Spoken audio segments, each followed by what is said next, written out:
Олон сангаа ухаанд манд дөрөв норотлоод хангуудыг урьсан сэргийлэх болон яг өвчний ялангуяа ханит томооны их үед хэрэгэлдэг байгаа.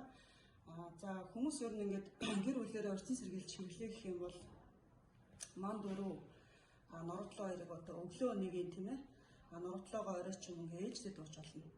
За манд дөрөвийг болохоор жишээлбэл ам бол одоо дөрүүлээ байлаа гэхэд нэг 2 ширхгийг 2 граммыг нэг аяа усанд буцалгаад гэр бүлээрээ хувааж байгаа. Мэдээж халуун бүлээнээр нөө. Тэгэх юм бол орой дахиад норотлоогоо нэг аяа усанд бас 2 ширхгийг хийж буцалгаад гэр бүлээрээ хувааж ууж болно. За ингэж байгаа үед болохоор дархлаа манд дөрөв норотлоо маань өөрөө судлагдаад дархлааг эсийн болон шимний түвшинд дэмждэг гэдэг нь бол нотогдсон. Мөн дээр нэг норотлоо маань бол хүний цусыг сайхан цэвэрлж өгдөг, хордлого тайлна, шин цусыг шингэрүүлнэ гэх мэт үйлдэлтэй. Тийм болохоор нөөцийн зэрэглэх зорилгоор хэрэгжилж байхад болохгүй бол байхгүй.